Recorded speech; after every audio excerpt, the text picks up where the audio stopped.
그 다음에 이제 프로그램 혹은 프로포절, 이 좀 어떻게 보면 뭐 비슷하기도 해요. 예를 들면 아동들하고 어떤 프로그램을 하고 싶은데 우리 뭐 전국의 지역 아동센터가 매월 그 복지부 보조금이 한 590만 원 정도 나오는 걸로 두 사람 인건비 빼고 나면 약 10% 정도를 아이들한테 쓸 수 있는데 그게 좀 부족해요. 그래서 좀 좋은 프로그램을 하기엔 좀 어려워요. 그러다 보니까 외부 자원의 프로포즈를 하게 되는데, 이제 프로포즈를 하는데 어떤 거는 당첨이 되고 어떤 건 안 되고, 이제 물론 어떤 건 경쟁률이 세기 때문에 안 되는 경우도 있고, 어떤 건 경쟁률이 안 센데도 안 되는 경우가 있는 이유 중에 하나가, 거기에 대한 어떤 그 열정, 구체적 목표가 약하기 때문에, 그래서 이제 여러분들이 이제 초보이기 때문에 그게 어려워요. 그런데 그래도 이걸 지식적으로 배워가지고 적용을 하면 가능해요. 예를 들면 뚜렷하게 6하 원칙이 나와 있고 8하 원칙이 나타나 있고, 그 다음에 목적이 분명하고 목표가 분명하면 대부분 합격이 되는데, 목표가 구체적이지 않고 그럴 경우는 이제 그 심사위원들은 나름 그 툴이 있어요. 이 사람이 8하 원칙에 입각해서 했느냐 안 했느냐, 거기서 1차적으로 떨어뜨리거든요. 그렇기 때문에 그것만 알아도 좋아요. 이제 목적이라고 하는 거는 등산으로 말하면 정상이라고 볼 수 있어요. 딱 그렇죠. 물론 정상이 몇 개인 경우도 있어요. 근데 목표는 뭐냐면 아주 가시적이어야 되고, 그 다음에 이건 어떻게 보면 이정표예요. 예를 들면 광교산의 최정상에 가려면 어디를 거쳐서 간다. 그것을 목표에다가 넣어주면 되는 거예요. 어떻게 보면 나침판의 역할도 해요. 목표가.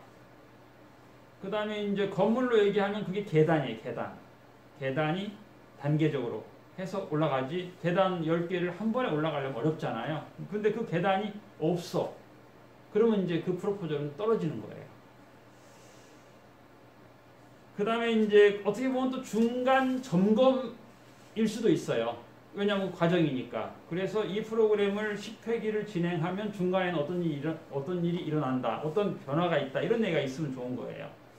근데 요즘은 취직시험을 보게 되면 면접에서 그걸 물어보는 거예요. 여러분이 진행한 프로그램 제목을 얘기해봐라, 부제를 얘기해봐라, 목표를 대학교에서는 교수님이 3개라고 가르쳤는데 6개 얘기해봐라, 이렇게 얘기하는 거야. 그러니까 대답할 말이 없는 거예요.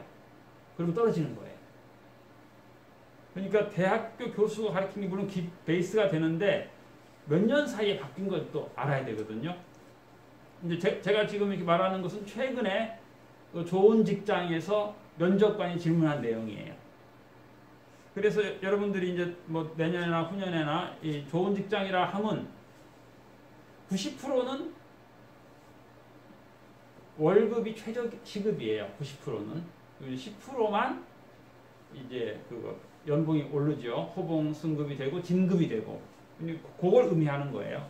거기를 그 10%에 들어가려면은 좀 특별해야 된다는 거죠. 그리고 이제 목표는 세부적이야, 세부적. 그냥 뭐 아이들의 정서에 좋을 것 같다, 이렇게 막연하게 자꾸 목표에다가 계속 그런 얘기를, 목적에 쓴 얘기 또 하고 그러면 이게 안 돼요. 세부적이고 부분적이어야 돼요. 그 다음에 측정 가능해야 돼요. 측정 가능. 그래서 예를 들면 평가, 오늘 이제 여러분 이거 드릴 건데, 평가를 여러분들이 이걸 보면서 이제 여러분들이 이제 나름 캐치할 수 있어요.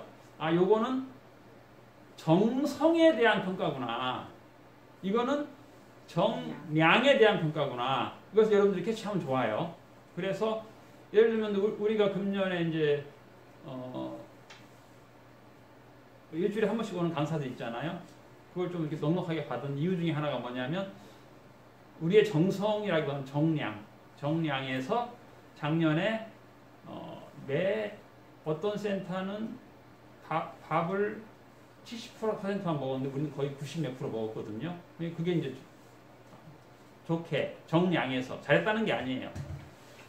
예를 들어서 아이들 파크골프 교실을 했다. 정량 평가하죠. 처음에 몇 명이 참석했는데 마지막에 몇 명이 남았다. 아주 중요한 거잖아요. 이것은 정량이지만 정성도 캐치할 수 있잖아요. 그렇죠? 지금 어떤 아이는 그 치면 한 200m 날아가는 골프인 줄 알았는데 얘는 뭐 1, 20m밖에 안 날아가는 시시한 거니까 안 하겠다. 그렇게 벌써 어제 선언한 아이가 있었어요. 그러니까 이제 치면 200m 날아가는 거는 입장료를 30만 원 내고 가야 되잖아. 이건 쉽지 않아요. 이건 입장료가 싼 거니까 1,500원이니까 딱 그 비례인 것 같아. 10m, 20m. 네. 그 다음에 이제 달성 가능한 거냐 목표는 마찬가지. 목적은 조금 뭐 달성이 뭐 가능할 수도 있고 안 할 수도 있어요. 근데 목표는 달성 가능한 거야 돼. 그 다음에 결과물을 보여줄 수 있어야 돼. 뭐 좀 어렵죠. 그 다음에 타임 테이블이 있어요. 얘가 5번을 했을 때는 어땠는데 10번을 했더니 어땠다. 이렇게 시간 제한적이고 결과물이 있어야 된다는 거죠. 이런 것들이 여러분이 짜는 프로그램 기획서에 들어가면 좋은 거예요. 왜냐? 이제 기획서에는 이제 평가서와 굉장히 밀접하잖아요. 평가서를 염두에 두면서 기획을 하는 거하고 평가는 나중에 할 거니까 그때 가서 해야겠다 하고 기획하는 건 굉장히 차이가 나요. 그래서 끝을 알고 기획하는 것을 좋아하거든요. 그 다음에 이제 제목에는 좀 딱딱해도 돼요. 예를 들면 탈학교 고등학생을 위한 이런 식으로 해서 대상이 있잖아. 고등학교를 관뒀다라든가 잠시 쉰다라든가 이렇게 명확하잖아. 그렇지? 근데 좀 딱딱하잖아요. 이 부제는 조금 좀 부드러운 게 좋겠죠. 가볍거나 매력적이어야 되고 뭐 자유로운 고등학생을 위한 뭐 나라라 뭐 어쩌고 하면서 비행하자 해가지고 그렇게 해서 약간의 홍보 멘트 같게 복잡하게 뭐 학교 부적응 아동에 뭐 해가지고 막 너무 그렇게 하지 말고 좀 그런 아이들이 봤을 때 나 여기 한번 가고 싶다. 그리고 매력이 있는 그런 제목을 넣는 게 좋겠죠. 그 다음에 이제 기대 효과를 생각해야 돼요. 기획을 할 때는 기대 효과. 효과가 없는 것을 뭐 여러분들이 후원해 주세요 하면 후원하겠냐고요. 그렇죠? 그래서 기대 효과는 어떻게 보면 목표하고 비슷해요. 그런데 부수적 목표에 해당된다 볼 수 있어요. 그래서 이제 프로그램을 진행한 다음에는 성과 평가를 해야 돼요. 성과.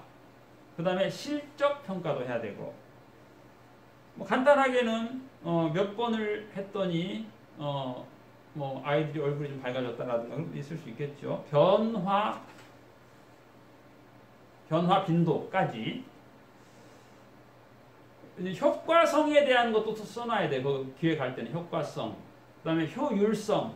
효과라고 하는 것은 뭐 성과하고 비슷한데 효율성은 이제 실적하고 비슷하겠죠. 그 다음에 예산 수준. 뭐 할 수 있겠죠.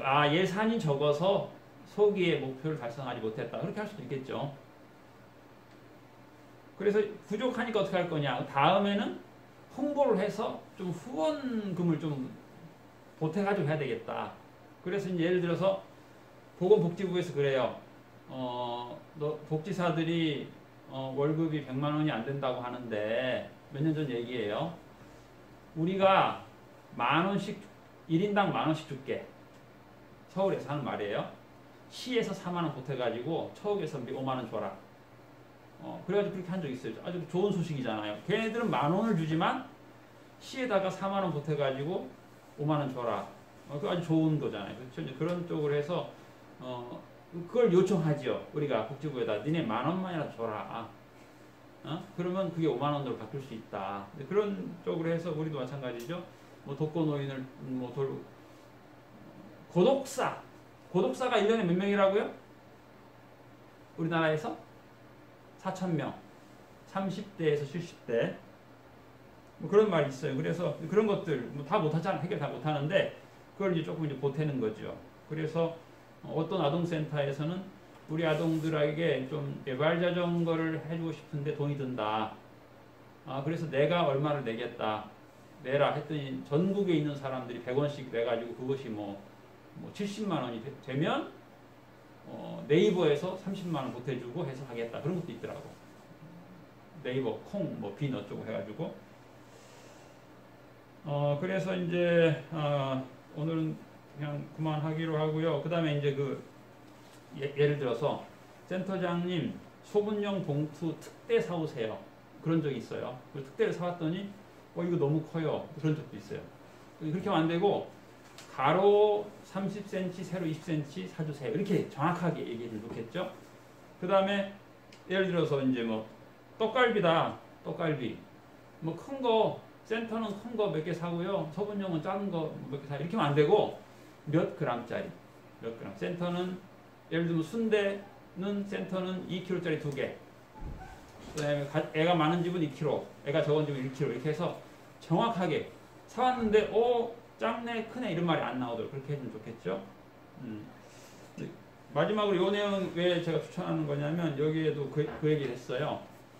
떡볶이를 좋아하는데 떡볶이는 체중 관리에 어려움이 있다. 왜? 칼로리가 100g의 칼로리가 굉장히 높아. 근데 요즘 잘 나오는 표고버섯은 비교해보니까 열량이 거의 100분의 1밖에 안 돼. 그런데 그 기둥을 떡볶이 양념해서 하면 거의 그 느낌을 받는다. 건강에 좋다. 그런 표현이 돼 있더라고요. 그러니까 아주 이 사람이 간단한 내용이지만 아주 호소력 있게 그 칼로리를 대비해가지고 그램 대비 아주 현저하게 건강에 좋고 또 과체중 예방하고 그런 걸 이렇게 써놨더라고요. 그래서 권하는 거예요. 그래서 시간 되시면 이것도 보시고 요거 한번 읽어보시고 그 다음에 요것도 한번 지난번에 빈칸을 관장님이 이렇게 정해주세요. 아무개는 사랑의 열매, 아무개는 경기재단 이렇게 해서 한 2개씩 나눠가지고 한번 연구를 해주시고 그 다음에 요것은 한 부씩 나눠서 보시면 되고요. 네, 수고 많이 하셨습니다. 감사합니다.